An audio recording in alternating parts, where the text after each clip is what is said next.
नमस्कार, prime TV में आपका स्वागत है। मैं हूं आपके साथ शिखा मेहरोत्रा।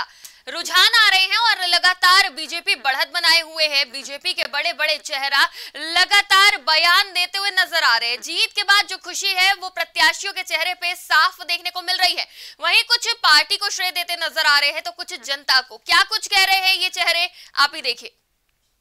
1 लाख से ऊपर 1,03,000 से भी ज़्यादा मतों से वो अंतर से जीते हैं और ये हम सब गोरखवासियों के लिए बहुत सौभाग्य का विषय है कि हमारे मुख्यमंत्री, हमारे संरक्षक, हर उत्तर प्रदेश वासी के संरक्षक गोरखपुर से चुनाव लड़ रहे थे।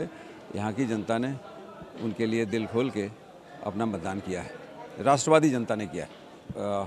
पिछले वर्षों को अगर देखा जाए तो पिछले साल लगभग 65,000 64,000 के अंतर से जीता गया था भारतीय जनता पार्टी द्वारा इस सीट को, और इस बार 1 लाख से ऊपर। तो ये अपने आप में 50-60 हज़ार जो इनके पिछले पूज्य महाराज जी के जो कार्य हैं पिछले 5 वर्ष के पुनः मुख्यमंत्री बनाने के, क्योंकि एक तो इस क्षेत्र में मतदाताओं की संख्या जितनी है, वास्तविक मतदाता वोटर लिस्ट में बहुत कम है। लगभग 30% के आसपास मतदाता ही नहीं वोटर लिस्ट में चिन्हित हो पाते हैं। सलेमपुर के समस्त जनता का, सभी कार्यकर्ताओं का, माताओं का, बहनों का, सभी जाति धर्म के लोगों का, सभी लोगों ने मुझे आशीर्वाद दिया है। निश्चित ही महिलाओं ने मुझ पर भरोसा किया है, तो महिलाओं की सुरक्षा की गारंटी मेरी, महिलाओं के विकास की गारंटी मेरी, महिलाओं के शिक्षा की गारंटी मेरी, और महिलाओं, युवाओं, किसानों, नौजवानों सबका संपूर्ण विकास मेरी जिम्मेदारी है। मुझे जनता जनार्दन का आशीर्वाद सभी लोगों का मिला है। सभी का विकास सबके साथ, सबके विश्वास के साथ करूँगी। शीर्ष नेतृत्व को धन्यवाद दूंगा और हमारे भारत विधानसभा के जो भारतीय जनता पार्टी के पदाधिकारी थे, देवतुल्य कार्यकर्ता थे, और सभी सम्मानित जनता को मैं उनके चरणों में नतमस्तक हूँ और उनका आभार प्रकट करता हूँ। प्रधानमंत्री नरेंद्र मोदी जी को और माननीय यशस्वी मुख्यमंत्री योगी आदित्यनाथ जी को और भारतीय जनता पार्टी को, उसकी नीतियों को। पिछले 5 वर्षों में 2017 में मुझे पहली बार सेवा का अवसर मिला अयोध्या का, और इस उत्तर प्रदेश में विधायक के रूप में गया। मैं कह सकता हूँ कि इन 5 वर्षों में जितना काम हुआ उत्तर प्रदेश में, मैं विश्वास के साथ कह सकता हूँ कि आज़ादी के बाद 75 वर्षों में वो काम नहीं हुआ था। चाहे वो शिक्षा का क्षेत्र है, चाहे स्वास्थ्य का क्षेत्र है, गरीबों को आवास का क्षेत्र है। क्या मजाक है, इस प्रदेश के अंदर आज़ादी के बाद भी 60,000 ऐसे मस्जिद थे जहाँ बिजली नहीं पहुंची थी, अभी तक लाइट ही नहीं पहुंची थी। ये विकास की बात करते हैं? ये जातिवाद, परिवारवाद, घरवाद और बिरादरीवाद, इससे हट के कुछ काम ही नहीं कर सकते। निश्चित रूप से अयोध्या जनपद के रुदौली क्षेत्र के सभी सम्मानित नौजवानों का, सभी अपनी माताओं बहनों का, वहाँ के बुजुर्गों का सम्मान करता हुआ, उनके पैरों में अपना अभिनंदन करता हुआ, निश्चित रूप से आज की यह जीत इस देश के जननायक, भारत के यशस्वी प्रधानमंत्री मोदी जी के 2014 में सत्ता संभालने के बाद से ही अनवरत बढ़ती गई। 2012 में हम जब आए थे तो हमारी जीत का अंतर थोड़ा था। 2014 में उनके आने के बाद हम उस जीत को बढ़ाए, आज 2022 में उसको और बढ़ा के यहाँ तक पहुँचाए हैं। ये यम वाई फैक्टर है। यम माने मोदी, वाई माने योगी। नौजवानों की जीत है, मजदूरों, किसानों की जीत है, दलितों, पिछड़ों की जीत है, गरीबों की जीत है।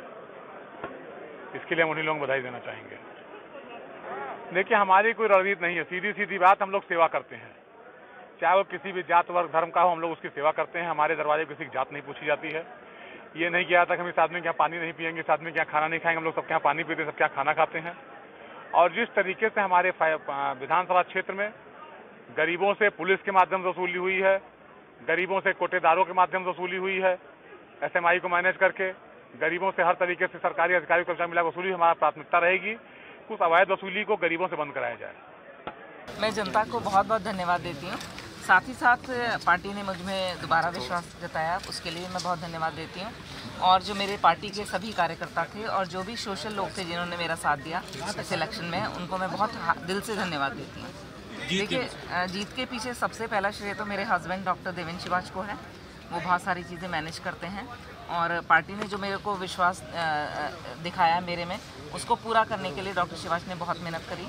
मेरी पार्टी ने और पार्टी के बहुत सारे पदाधिकारियों ने और पार्टी के बहुत सारे कार्यकर्ताओं ने दिन रात काम करा, और बहुत सारे सामाजिक लोग हमारे साथ जुड़े हुए थे, उन्होंने दिन रात काम करा। उनको मैं बहुत बहुत धन्यवाद देती हूँ। यह जीत मणिहार विधानसभा की जनता की जीत है, जिन्होंने योग्यता का परिचय देते हुए एक योग्य कैंडिडेट को चुना और मैं बधाई देता हूं अपने केंद्रीय नेतृत्व को, प्रदेश नेतृत्व को, जिन्होंने गरीबों की लाभकारी योजनाओं को जन जन तक पहुंचाने में कामयाब रही।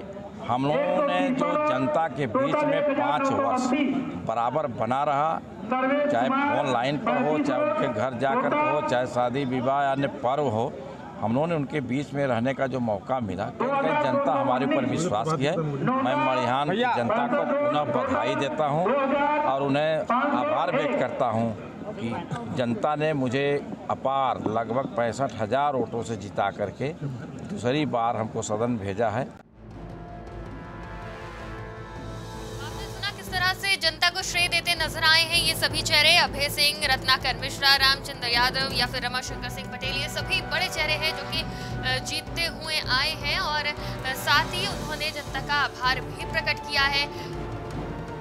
और उन्होंने ये भी बताया कि जो 5 साल काम किया है योगी सरकार ने, उसकी वजह से ही ये सरकार दोबारा दोहरा रही है।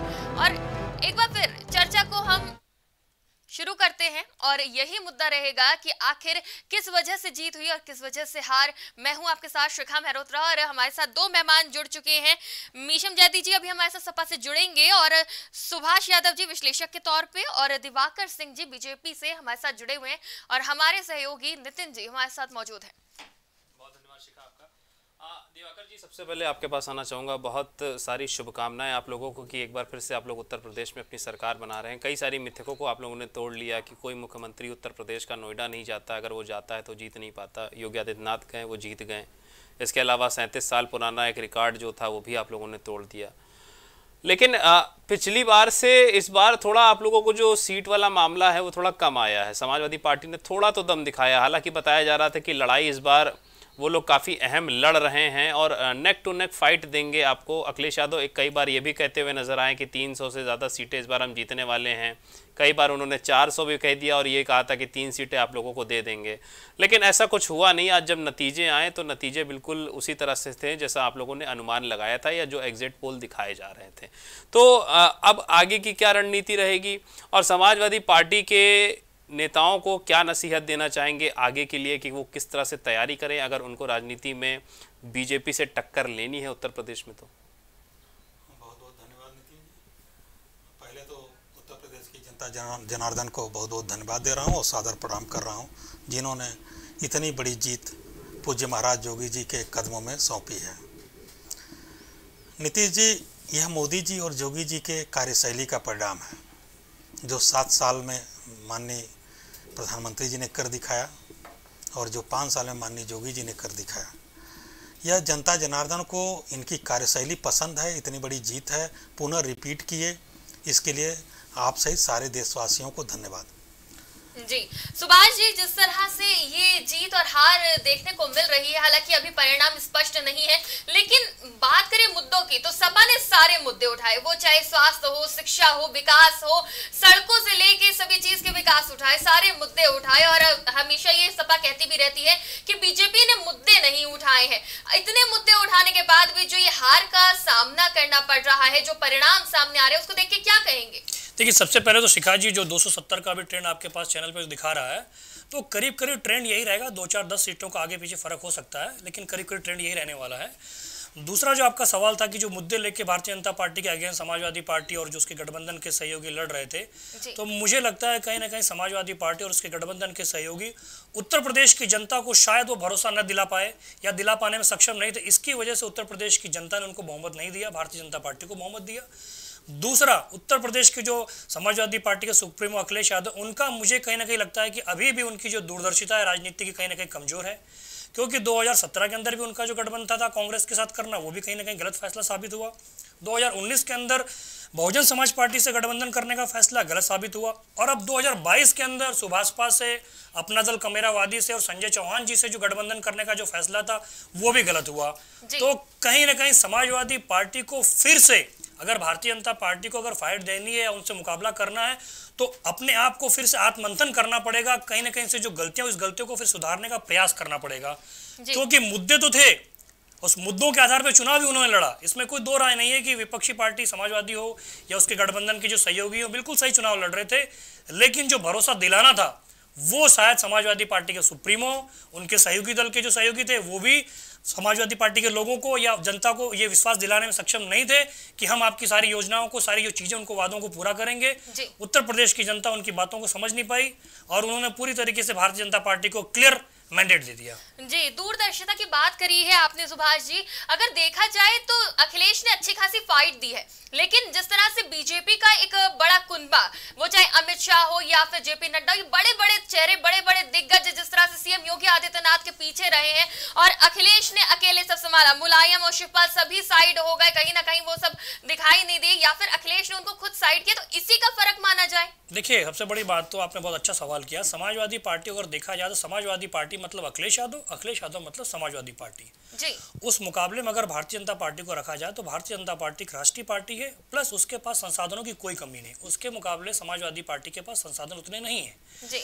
दूसरा, उनके पास नेतृत्व का भी अभाव है। अखिलेश यादव जी के अलावा समाजवादी पार्टी के अंदर आपको कोई दूसरा चेहरा दिखता नहीं है। भारतीय जनता पार्टी को अगर आप हराना चाहते हैं, भारतीय जनता पार्टी को हराने का मुद्दा रखते हो, तो भारतीय जनता पार्टी की तरह ही आपको सोचना पड़ेगा। उस तरीके से अगर देखा जाए तो समाजवादी पार्टी के सुप्रीमो अखिलेश यादव हो या उनकी पार्टी के जो भी लीडर हो, उस तरीके से नहीं सोचते। जैसे कि आपने देखा होगा स्वामी प्रसाद मौर्य जी ने जो परसेप्शन दिया था 85 और 15 का, तो ले दे के वो जो परसेप्शन था, उस परसेप्शन को भुनाने में कामयाब नहीं हो पाए।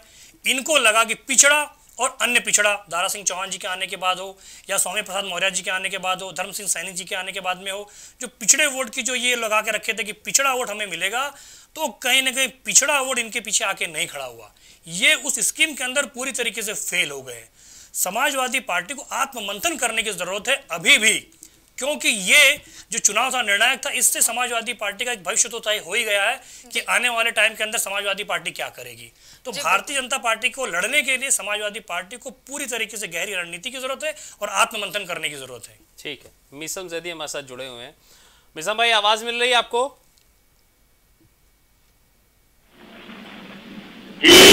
हाँ मिसम भाई, हालांकि बहुत कोशिशें आप लोगों की तरफ से करी गई, लेकिन कहीं ना कहीं कुछ ऐसी कोशिशें थी जो पूरी जमीन पर नहीं उतर पाई और आज ये नतीजे निकलकर सामने आए कि आप लोग उत्तर प्रदेश में अपनी सरकार नहीं बना पाएंगे। आप वो क्लियर मैंडेट या फिर उतनी सीटें नहीं जीत रहे हैं, आपने जनता का भरोसा नहीं जीता है, पहली चीज। दूसरी चीज, आपकी नजर में वो कौन कौन सी प्रमुख कमियां रही हैं जो समाजवादी पार्टी की तरफ से हो गई, जिन पर आप लोगों ने समय रहते हुए नहीं चेता, और उसी का नतीजा है कि आज ये नतीजा आप लोगों को देखना पड़ रहा है?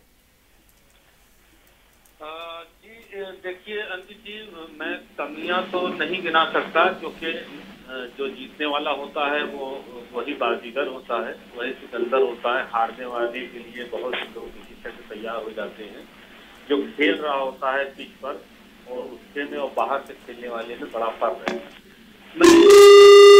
हमारे साथी प्रवक्ता भी एक बात कह रहे थे कि भारतीय जनता पार्टी के पास जो संसाधन है, समाजवादी पार्टी के पास नहीं। हाँ, मैं ये बात मानता हूँ और साथ में ये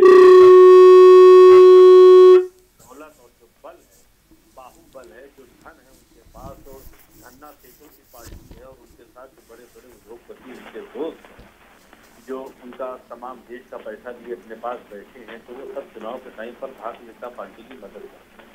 और उतना हमारे पास पैसा नहीं है और हम जनता के पास जाते हैं अपना विश्वास लेकर के, अपनी बातों को लेकर सच्चाई और ईमानदारी लेकर के जनता को समझाने का हमने प्रयास किया।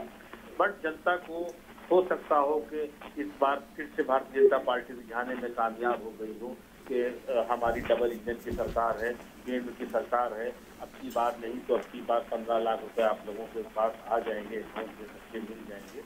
और दूसरी बात हम ये कहना चाहते हैं भारतीय जनता पार्टी के लिए कि अभी जो कहा उन्होंने भारतीय जनता पार्टी के प्रवक्ता ने कि योगी जी और मोदी की वजह से और उनके नेतृत्व की वजह से, तो मैं पूछना चाहूंगा फिर अमित शाह जी यहाँ क्या कर रहे थे, तो फिर राजनाथ सिंह जी यहाँ पे क्या कर रहे थे? नहीं, तो वही बोला जा रहा है ना कि शायद कहीं ना कहीं मिसम भाई यही कहा जा रहा है कि शायद कहीं ना कहीं आपके पास नेताओं की कमी रह गई। आपके राष्ट्रीय अध्यक्ष अखिलेश अकेले पड़ गए और इसी वजह से जो मैसेज आप लोगों को पहुंचाना था धरातल पर जनता तक, वो मैसेज नहीं पहुंच पाया।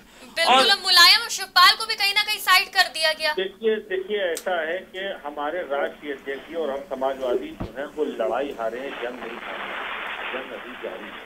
और जिस तरह से हम जमीन से जुड़ करके यहाँ तक पहुँचे हैं, हमें उम्मीद है कि हम आगे और अच्छा करेंगे और कल से, बल्कि वो कहिए कि रिजल्ट आने के बाद से राष्ट्रीय अध्यक्ष की हमारे इतने ऊर्जावान है तो वो अभी से परीक्षा में लग गए और अभी से ही वो फिर से रिवाइव होकर के जनता के बीच में फिर उसी जोश और क्रोश के साथ में फिर से जनता की मदद करेंगे और जनता के सुख दुख को भागीदारी बनेंगे और उनके बीच जा करके उनका दुख हरेंगे और उनके लिए उनके जो समस्याएं हैं उनको पूरा करने का काम पुनः किया जाएगा उत्तर प्रदेश के अंदर।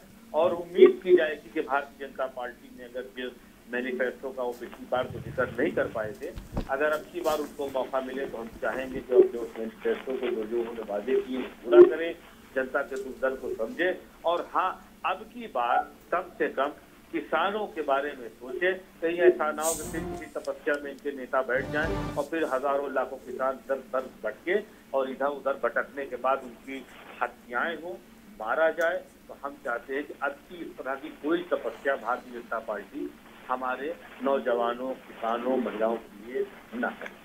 ठीक है दिवाकर जी, सुना आपने समाजवादी पार्टी के नेता प्रवक्ता मिसम जैदी क्या कह रहे थे। उन्होंने कहा कि आप लोग इस बार किसानों का ख्याल रखिएगा भैया, जो पिछली बार आप लोगों ने नहीं किया और इसी वजह से किसान आंदोलन जैसी बड़े आंदोलन उत्तर प्रदेश के साथ साथ देश में किसान। लेकिन मैं आपको यहाँ रोकना चाहूंगी, इस बीच बड़ी खबर सामने आ रही है। प्रधानमंत्री नरेंद्र मोदी बीजेपी कार्यालय पहुंचे हैं, दिल्ली स्थित बीजेपी कार्यालय पहुंचे हैं। जिस तरह के रुझान सामने आ रहे हैं और जिस तरह से सीटें बीजेपी के खाते में जाती नजर आ रही है, जीत की ओर बढ़ती हुई बीजेपी नजर आ रही है, उसको देखते हुए एक उत्सव मनाती हुई बीजेपी नजर आ रही है। तस्वीरें देख सकते हैं आप, बीजेपी कार्यालय पहुंचे हैं, दिल्ली स्थित बीजेपी कार्यालय पहुंचे प्रधानमंत्री नरेंद्र मोदी। सीधी तस्वीरें हम आपको दिल्ली से दिखा रहे हैं। जेपी नड्डा भी साथ में मौजूद है। दिल्ली से सीधी तस्वीर आपको दिखा रहे हैं, जहां शाम 5 बजे उत्तर प्रदेश में लखनऊ स्थित बीजेपी कार्यालय में सीएम योगी आदित्यनाथ ने जनता को, मीडिया को संबोधित किया, प्रधानमंत्री को श्रेय दिया और जनता का आभार प्रकट किया। तो वहीं आने वाले समय में कौन कौन से कार्य करने वाले हैं, 5 साल में जो भी उपलब्धियां, उनके बारे में भी बात करते हुए नजर आए। तो वहीं अब जनता के सामने, मीडिया के सामने प्रधानमंत्री नरेंद्र मोदी आ चुके हैं, बीजेपी कार्यालय पहुंचे हैं, दिल्ली से लेके यूपी तक, यूपी से दिल्ली तक। और बात करी जाए जिस तरह के 5 राज्यों में चुनाव थे, आंकड़े सामने आए हैं, पंजाब को छोड़ के सब जगह अच्छा प्रदर्शन देखने को मिल रहा है बीजेपी का। तो देश के अधिकांश हिस्सों में अच्छा प्रदर्शन देखने को मिल रहा है, खुशी की लहर देखने को मिल रही है। और तस्वीरों में देख सकते हैं आप, पुष्प वर्षा करते हुए भव्य स्वागत किया गया है प्रधानमंत्री नरेंद्र मोदी का, भव्य स्वागत किया गया है बीजेपी कार्यकर्ताओं द्वारा। कई बड़े चेहरे भी मौजूद हैं। बड़ी खबर आपको बता रहे हैं, दिल्ली से सीधी तस्वीर आपको दिखा रहे हैं, बीजेपी के कार्यालय पहुंचे हैं प्रधानमंत्री नरेंद्र मोदी। नितिन, किस तरह से देखते हैं जिस तरह से बीजेपी जीत की तरफ बढ़ रही है और सीएम, उसके बाद अब खुद पीएम भी जनता के सामने आ गए, जीत सुनिश्चित लग रही है बीजेपी की, और जिस तरह से आंकड़े सामने आए, क्या कहेंगे? देखिए शिखा, उत्तर प्रदेश प्रधानमंत्री नरेंद्र मोदी के लिए बहुत अहम है। उत्तर प्रदेश में ही वाराणसी है जहां से वो सांसद भी हैं, और ऐसा शायद ही कोई महीना बीतता हो या फिर कोई समय बीतता हो जब प्रधानमंत्री नरेंद्र मोदी अपने भाषणों के जरिए उत्तर प्रदेश को ना याद करते हो या फिर वो उत्तर प्रदेश ना आते हो। अभी चुनाव के दौरान भी देखा गया कि पहले फेज से लेकर के जो 7th फेज हुआ, 7वें चरण तक प्रधानमंत्री नरेंद्र मोदी लगातार बीजेपी में और बीजेपी के जो कार्यकर्ता हैं उनके अंदर जो ऊर्जा थी वो भरते हुए नजर आए थे। उसके बाद उन्होंने वाराणसी में एक बड़ा भव्य रोड शो भी किया था, और उसके बाद देखने को मिला कि जिस तरह से पूर्वांचल की राजनीति बिल्कुल से पलट गई, जहां एक तरफ समाजवादी पार्टी कह रही थी कि पूर्वांचल में इस बार हम एक बड़े अंतर से बीजेपी को हराने वाले हैं, वाराणसी में हम एक बड़े अंतर से कई सारी सीटें जीतने वाले हैं, लेकिन उस रोड शो के बाद कहीं ना कहीं जो गणित था समाजवादी पार्टी का वो बिल्कुल गड़बड़ा गया, और आज नतीजे में वो देखने को भी मिला कि बनारस में कुछ भी खास समाजवादी पार्टी नहीं कर पाई, उत्तर प्रदेश में पूरे समाजवादी पार्टी कुछ खास नहीं कर पाई। तो प्रधानमंत्री नरेंद्र मोदी अभी दिल्ली पहुंचे हुए हैं, दिल्ली पार्टी कार्यालय पर इस वक्त वो हैं, और आज देखने को साफ तौर पर मिलेगा शिखा कि आने वाले दिनों में प्रधानमंत्री नरेंद्र मोदी हो सकता है कि बहुत जल्द उत्तर प्रदेश या उत्तर प्रदेश की राजधानी लखनऊ भी आए और एक बार फिर से जनता को उनका अभिवादन जो है वो करते हुए नजर आए। बिल्कुल, हाथ हिला के अभिवादन भी कर रहे हैं, और जो खुशी देखने को मिल रही है साफ तौर पर बता रही है कि उत्तर प्रदेश कितना अहम है बीजेपी के लिए। और अगर बात करी जाए नितिन, जिस तरह से सभी चुनावी प्रचार के लिए, जनसभाओं के लिए जब भी बीजेपी के बड़े चेहरे जाते हैं, वो चाहे प्रधानमंत्री नरेंद्र मोदी क्यों ना हो, तो मंदिरों में माथा टेकते हैं, उसके बाद आगे बढ़ते हैं। काशी विश्वनाथ मंदिर में भी काफी पूजा अर्चना करी प्रधानमंत्री ने। तो क्या ये इसी का फल है? क्योंकि बाकी जो विपक्षी दल है कहीं ना कहीं मंदिरों से दूरी बनाई है और बीजेपी ने कई मंदिरों में माथा टेका है, तो क्या उसका फल मिलता लग रहा है? देखिए शिखा, एक चीज़ हमें हमेशा याद रखनी चाहिए कि बीजेपी के लिए एक बात कही जाती है, और जितने भी पैनल में हमारे साथ लोग बैठे हैं लगभग सभी इससे सहमत होंगे कि बीजेपी 365 दिन 24 घंटे चुनाव के मूड में रहती है। और आज से ही उस मोड की एक बार फिर से शुरुआत हो गई है, क्योंकि हम सबको ये पता जरूर है कि 2024 का चुनाव भी इसके बाद होना है, और उसके अलावा उत्तर प्रदेश में निकाय के चुनाव भी होने हैं, जो कि काफ़ी अहम है बीजेपी के लिए भी और अन्य राजनीतिक दलों के लिए। और उसके अलावा 24 के चुनाव, देश के प्रधानमंत्री का चुनाव होता है, सांसदों का चुनाव होता है, और उत्तर प्रदेश में 80 लोकसभा जो सीटें हैं वहां पर क्या रणनीति तय करनी है, कैसे कार्यकर्ताओं के अंदर जोश भरना है, कहां पर कौन सा प्रत्याशी सही तरीके से काम करते हुए जनता के बीच में नहीं पहुंचा है, किसका टिकट काटना है, कौन से प्रत्याशी किया जा रहा है। और कई बड़े चेहरे भी मौजूद है नितिन, देख सकते हैं कि अमित शाह भी है, जेपी नड्डा भी है, राजनाथ सिंह भी है, तो सभी बड़े चेहरे मौजूद हैं। और जिस तरह से खुशी का माहौल देखने को मिल रहा है, क्या आने वाले समय के लिए यानी कि 2024 के लिए हम मान रहे थे कि कांग्रेस अपनी जमीन तलाश रही है, लेकिन बीजेपी असल तौर पे अपनी जमीन तलाश रही है, चुनावी मोड में नजर आ रही है। देखिए, आज जो नतीजे आए हैं, सिर्फ पंजाब को अगर छोड़ दिया जाए तो पंजाब के अलावा बीजेपी लगभग सभी राज्यों में अपनी सरकार बनाती हुई नजर आ रही है। उत्तर प्रदेश हो गया, उत्तराखंड हो गया, मणिपुर हो गया, गोवा हो गया, इन सभी जगहों पर बीजेपी अपनी सरकार बनाती आ रही है। और ये सरकार अगर अलग अलग जिलों में बनी है तो सिर्फ कहीं ना कहीं प्रधानमंत्री नरेंद्र मोदी की उसमें कोशिशें रही हैं, उसमें गृह मंत्री की कोशिश रही है, रक्षा मंत्री राजनाथ सिंह की कोशिश रही है।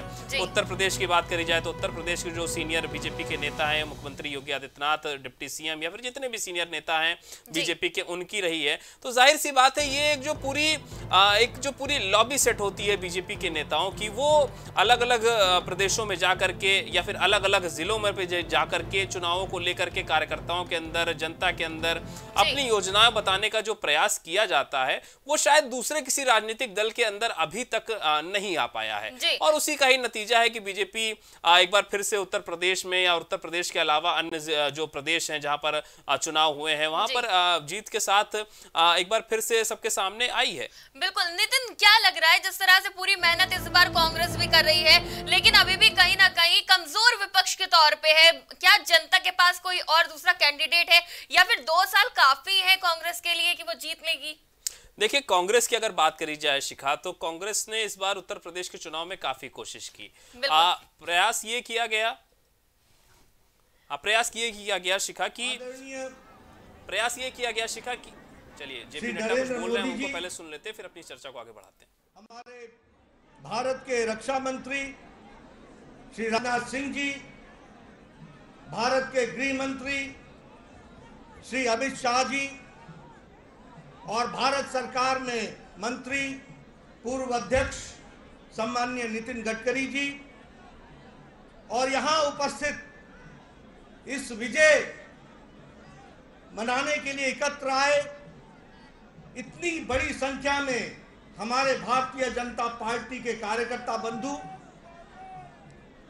और मीडिया और इलेक्ट्रॉनिक मीडिया और प्रिंट मीडिया के मेरे साथी, ये हम सबका सौभाग्य है कि आज चुनाव के नतीजे जो भारतीय जनता पार्टी के पक्ष में एक तरफा आए हैं, उसके विजय यात्रा के क्रम में आज इस सभा में इतनी बड़ी संख्या में सब आकर अपने यशस्वी प्रधानमंत्री जी का स्वागत करने, अभिनंदन करने आए हैं। आप सबकी ओर से और करोड़ों भारतीय जनता पार्टी के कार्यकर्ताओं की ओर से मैं भारत के यशस्वी प्रधानमंत्री आदरणीय नरेंद्र मोदी जी का हार्दिक अभिनंदन करता हूं, स्वागत करता हूं।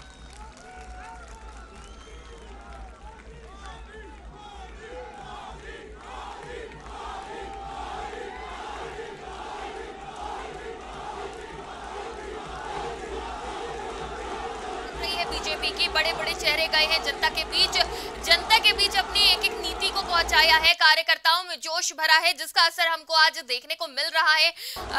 अमित शाह, जेपी नड्डा, नितिन गडकरी, राजनाथ सिंह सभी मौजूद है प्रधानमंत्री नरेंद्र मोदी के साथ। सीधे तौर पे कहीं ना कहीं श्रेय प्रधानमंत्री को दिया जा रहा है। नितिन, पूरा श्रेय प्रधानमंत्री को दिया जा रहा है, किस तरह देखते हैं?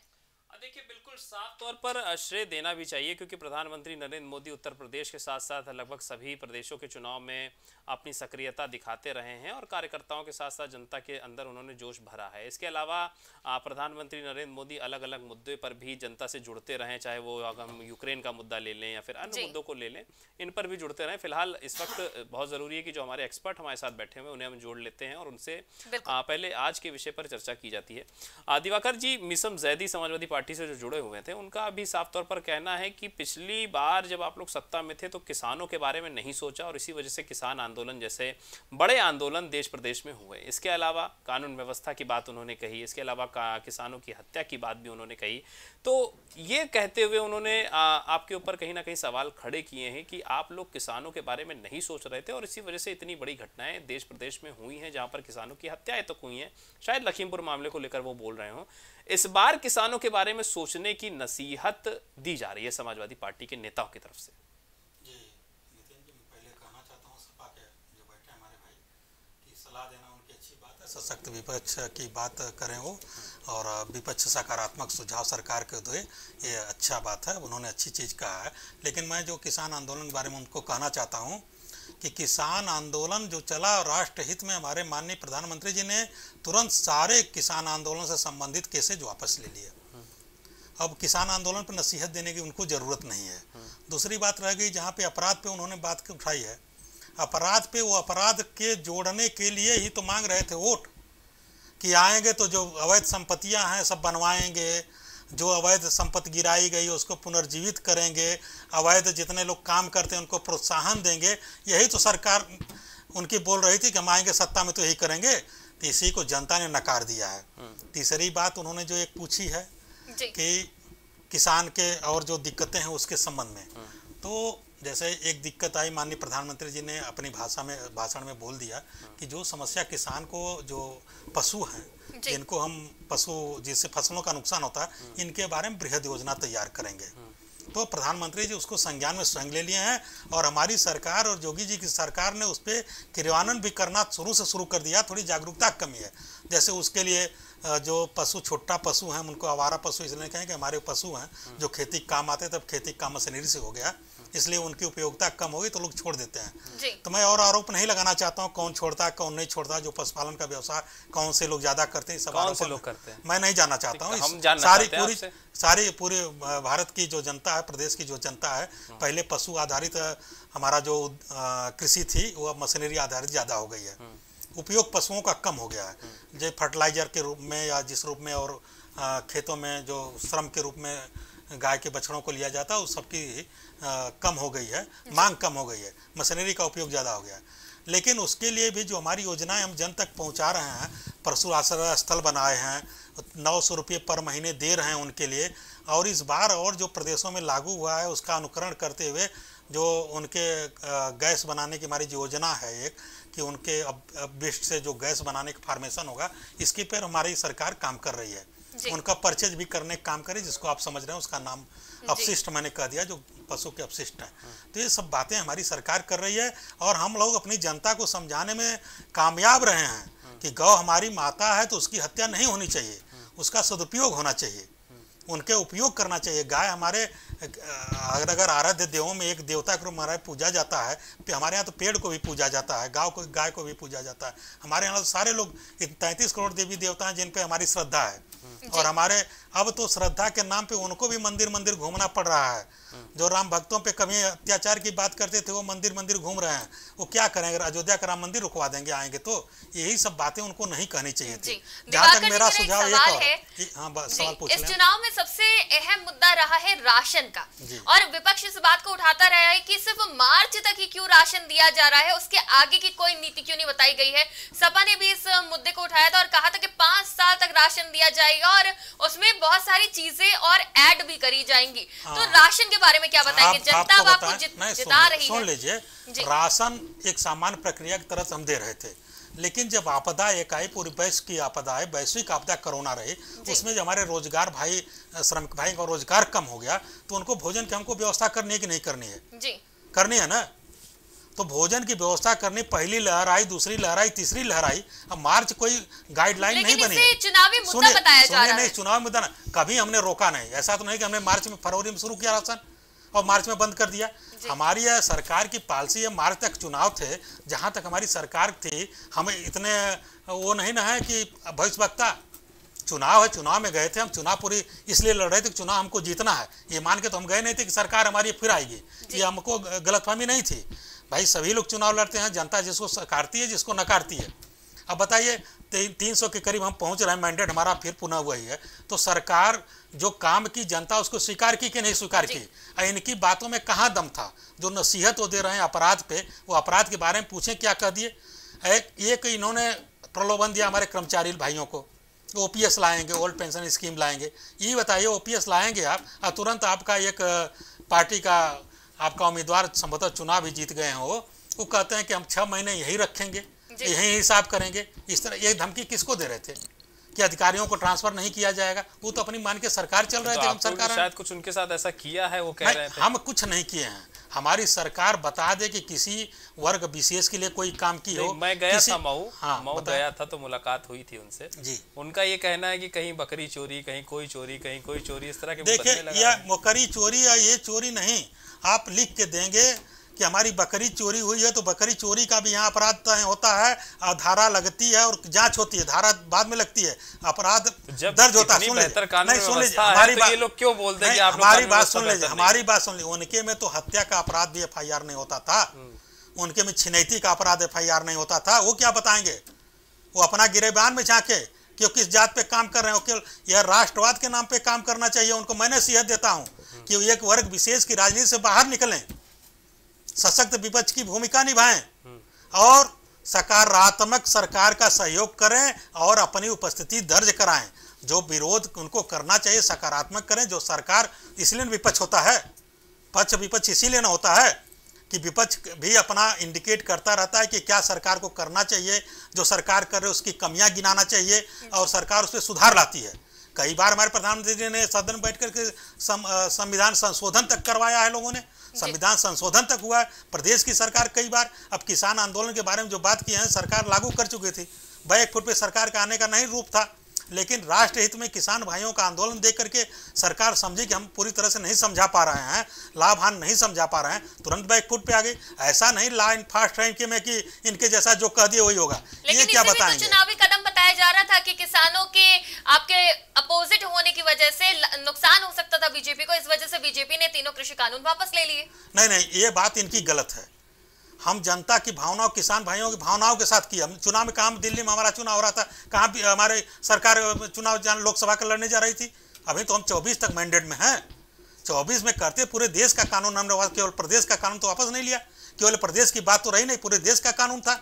ये बात इनकी गलत है। हमारे किसान भाइयों के कुछ देर तक बरकलाने के चक्कर में लोग रगे रहे, बरकरार भी लिए थे, कुछ दिन तक आंदोलन किए, लेकिन आंदोलन महात्मा गांधी भी किए, शांतिपूर्ण आंदोलन, और हमारे किसान भाई भी शांतिपूर्ण आंदोलन किए। कहीं कोई उपद्रव नहीं किए कि ऐसा कोई अपराध कर दिए कि उनका मुकदमा वापस नहीं लिया जा सकता। कहीं देशद्रोह और राष्ट्रद्रोह का काम नहीं किए हो।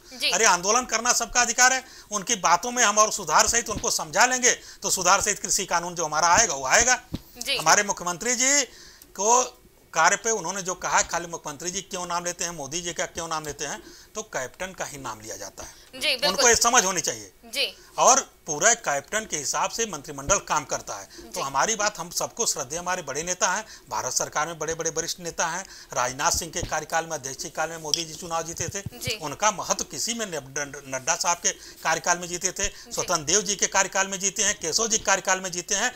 लेकिन हम सबका सम्मान करते हैं, हमारे लिए सभी लोग सर्वोपरि हैं। जब कृषि कानून का मुद्दा आ गया है तो सुभाष जी मैं आपसे जानना चाहूंगी, जिस तरह से विपक्ष भी लगातार बोलता रहा है कि ये चुनावी एजेंडा रहा है, कहीं ना कहीं चुनाव सिर पे आया तो बीजेपी को लॉस ना हो, इस वजह से बीजेपी ने ये 3 नए कृषि कानून खुद पीएम ने वापस ले लिए, और क्या इसका कोई फर्क पड़ता अगर ये वापस ना होते? क्योंकि अभी तो देखा जा रहा है, जो आंकड़े सामने आ रहे हैं कि 3 नए कृषि कानून के लिए जो आंदोलन हुआ उसको कोई असर नहीं पड़ा, जो आंकड़े आ रहे उसको देखते हुए क्या कहेंगे? देखिए शिखा जी, सबसे पहले तो मैं बोलना चाहता हूँ कि 2017 के अंदर जो 325 का इन्होंने आंकड़ा छुआ था जी, वो एक मोदी लहर थी। बिल्कुल। 2022 की अगर बात करें तो कोरोना काल की जो नाकामी, उसके बाद अगर भारतीय जनता पार्टी जीतती तो उसके लिए बहुत बड़ी उपलब्धि है। उसके अलावा जो जीती हुई एंटी इनकम्बेंसी इनके खिलाफ जो चल रही थी, उसके बाद भी अगर भारतीय जनता पार्टी जीतती है तो इनके लिए बहुत बड़ी उपलब्धि है। जी। किसान आंदोलन जो चल रहा था पूरी तरीके से, जो किसान के खिलाफ चल रहे थे, उसके बावजूद अगर भारतीय जनता पार्टी जीतती है तो इनकी बहुत बड़ी उपलब्धि है।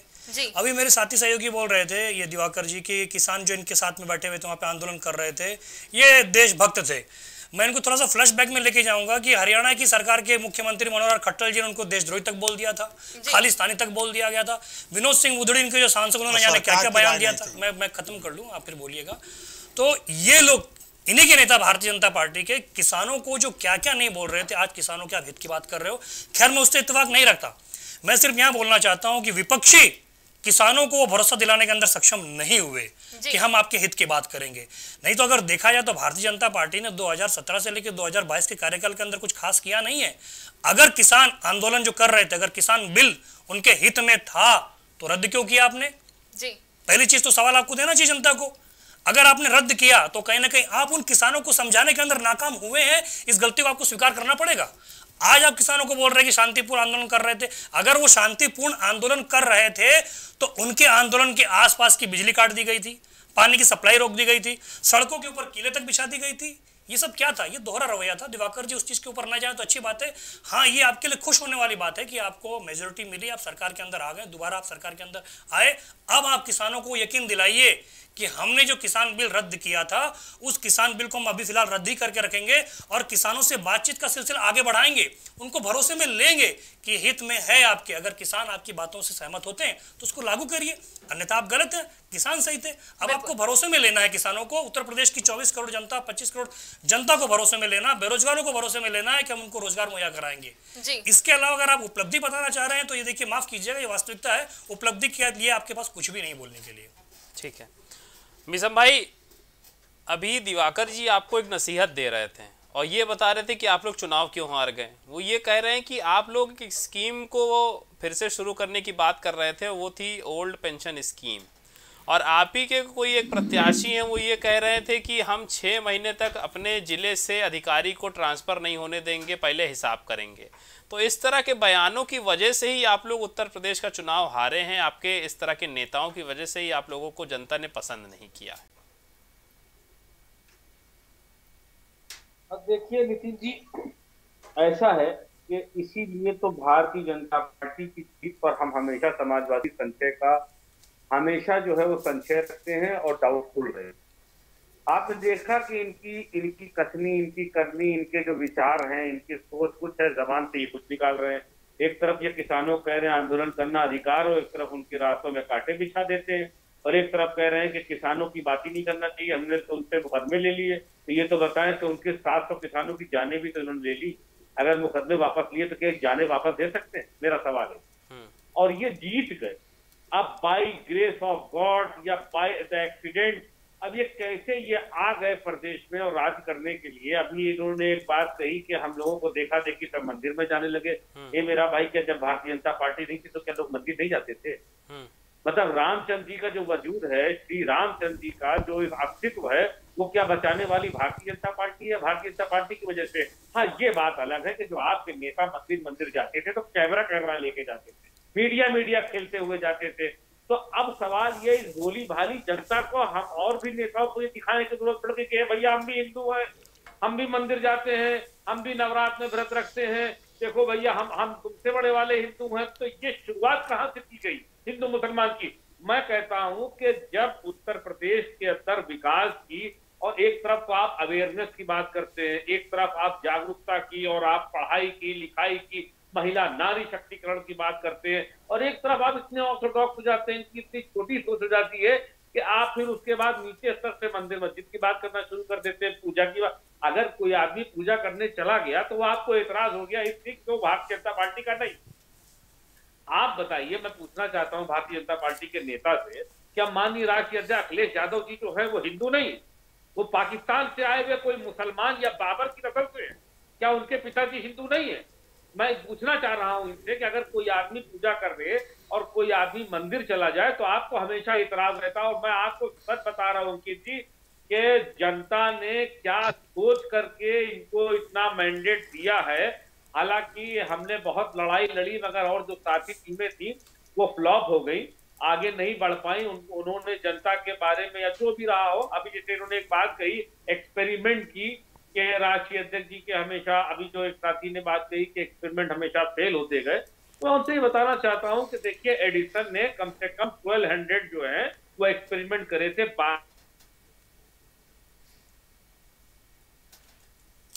जब फोन दिया था, और बल्ब का भी आविष्कार करने वाले जो है वो एडिसन है। और ये आपने भी पढ़ा होगा, भारतीय जनता पार्टी को रफ्ता नहीं पढ़ा होगा। तो एक्सपेरिमेंट करे सिर्फ इसलिए जाते हैं कि हम किस तरह से अपने समाज को, अपने देश को, अपने राज्य को, अपने देश की जनता को किस तरह से हम उनको फायदा पहुंचाएं, देश को आगे बढ़ाएं, प्रदेश को आगे उन्नति के रास्ते पर लेकर के जाएं। और जो बातें राष्ट्रीय अध्यक्ष जी ने कही थी, अब उसके अलावा भारतीय जनता पार्टी ने, मुझे लगता है कि घर जा जा करके गरीब अनपढ़ जो हमारे जो इलिटरेसी है, जो हमारे अनपढ़, जो हमारे गरीब मजलूम और मजदूर लोग हैं, उनके बीच में जा करके उन्होंने कौन सा प्रलोभन दे दिया। नहीं, मैं बता रहा हूँ ना, मैं जी आपको यहाँ रोकना चाहूंगी। इस बीच बड़ी खबर आ रही है, हम सीधा लेके चलते अपने दर्शकों को दिल्ली, जहाँ पे प्रधानमंत्री नरेंद्र मोदी जनता को संबोधित कर रहे हैं। सीधा दिल्ली चलते, उसके बाद चर्चा कंटिन्यू करेंगे। उत्साह का दिन है, उत्सव का दिन है। ये उत्सव भारत के लोकतंत्र के लिए है। मैं इन चुनावों में हिस्सा लेने वाले सभी मतदाताओं को बहुत बहुत बधाई देता हूं। उनके निर्णय के लिए मतदाताओं का आभार व्यक्त करता हूं। विशेष रूप से हमारी माताओं बहनों ने, हमारे युवाओं ने जिस प्रकार भारतीय जनता पार्टी को भरपूर समर्थन दिया है, वो अपने आप में बहुत बड़ा संदेश है। मुझे इस बात का भी संतोष है कि फर्स्ट टाइम वोटर्स ने बढ़ चढ़कर मतदान में हिस्सा लिया और भाजपा की जीत पक्की की।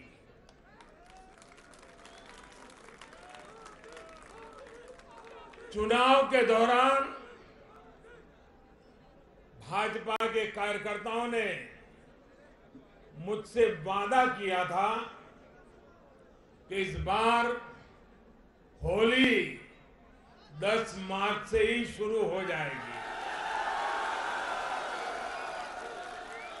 हमारे कर्मठ कार्यकर्ताओं ने ये विजय ध्वज फहरा करके इस वायदे को पूरा करके दिखाया है। मैं भाजपा के सभी कार्यकर्ताओं की भूरी भूरी